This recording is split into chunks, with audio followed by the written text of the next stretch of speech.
Bienvenue à tous. Cette 21e leçon est consacrée aux pronoms relatifs anglais et aux exemples concernant ces pronoms relatifs. Bien sûr, il y aura aussi du vocabulaire nouveau, mais avant, commençons par l'habituelle phrase du jour. La phrase du jour. Cette phrase du jour, je l'ai concoctée en relation avec ce qu'on appelle universellement les droits de l'homme.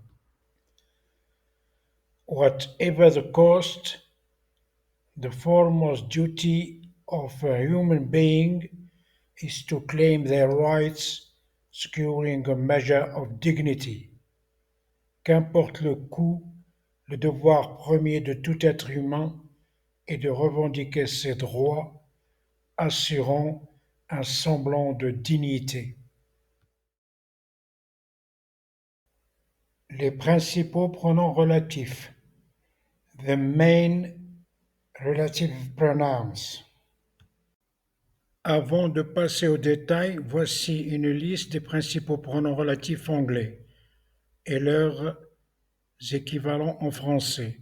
Who, qui, whom, que, qui, whose, dont, de qui, de laquelle, which, qui, lequel, laquelle, ce qui, of which. On l'appelle pronom relatif composé à cause de la préposition of. Il est souvent remplacé par whose, that, qui, que, when, quand, où, auquel, pour où. C'est lorsqu'on parle du temps. Par exemple, le jour où, where, où, dans lequel, dans laquelle, why, pourquoi, pour laquelle, what, ce que, ce qui. Fonction des pronoms relatifs. Un pronom relatif est un mot qui relie deux phrases ou deux propositions en remplaçant un nom déjà mentionné et en introduisant une proposition relative qui donne plus d'informations sur ce même nom. Il relie toujours deux phrases ou propositions. Exemple, The woman who is cooking is my mother. La femme qui cuisine est ma mère. Who is cooking donne plus d'informations sur the woman, qui est la femme. Il remplace également un nom antécédent et dans le cas présent, who remplace the woman. Attention à ne pas confondre. Lorsque ce mot ne remplit pas les fonctions citées plus haut, il n'est pas appelé pronom relatif, mais il est appelé mot ou pronom interrogatif. Par exemple, lorsqu'il introduit une question directe ou indirecte. Un exemple dans une question directe, Who is there? Qui est là? Reprenons les pronoms relatifs un par un. Who, qui, il est toujours sujet, c'est-à-dire qu'il fait l'action. Aussi, il est employé lorsque le sujet est une personne. Exemple, The girl who speaks Spanish is my sister. La fille qui parle espagnol est ma sœur. Vous avez bien remarqué qu'avec who, il y a deux phrases, c'est-à-dire la première phrase, The girl who speaks Spanish, et la deuxième phrase, is my sister. Donc, who relie deux phrases.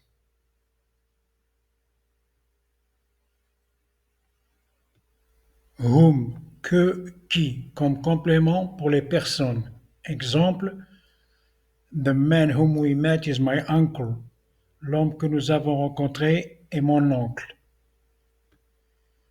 Remarquez que le pronom relatif whom relie deux phrases. La première, The man whom we met, et la seconde, is my uncle.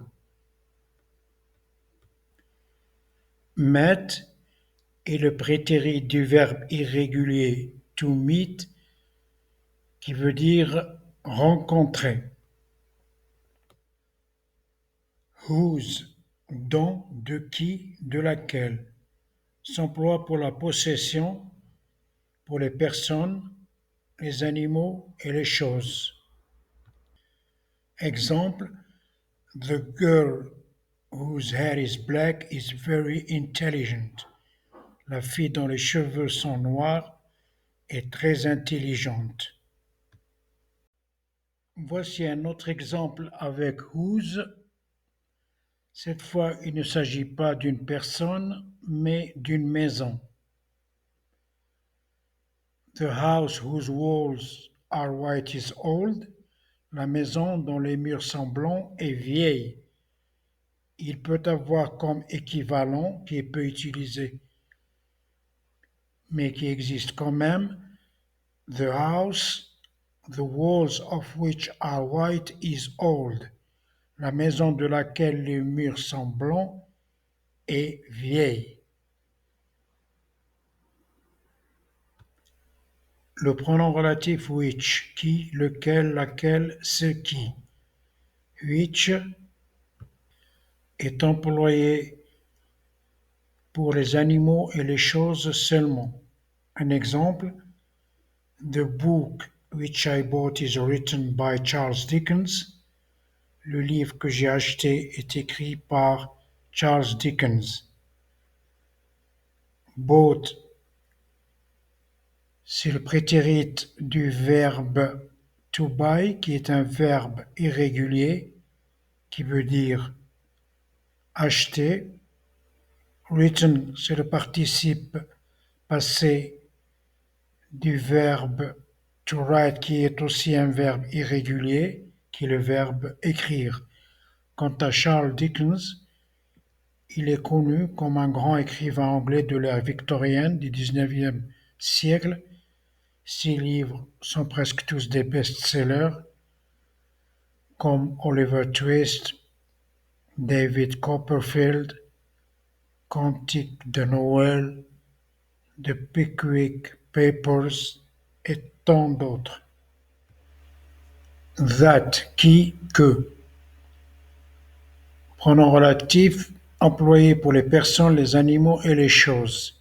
Exemple, The movie that we watched was awesome. Le film que nous avons regardé était génial. Remarquez, to watch, c'est le verbe regarder et c'est un verbe régulier auquel on a ajouté ed pour qu'il soit au prétérit. When, quand, auquel, où. Où, ici, c'est dans le sens du temps. Par exemple, le jour où, le mois où. Un exemple, I remember the day when we met. Je me souviens du jour où nous nous sommes rencontrés. Comme on a vu avant, met, c'est le passé de to meet qui est le verbe rencontrer. To remember, c'est se souvenir. Where, où, dans lequel, dans laquelle. Ici, il s'agit du lieu. Exemple, The park where we play is not far from our house. Le parc où nous jouons n'est pas loin de notre maison. Why, pourquoi. Ici, il s'agit de la raison ou de la cause. Exemple, I don't know the reason why she left early. Je ne connais pas la raison pour laquelle elle est partie tôt.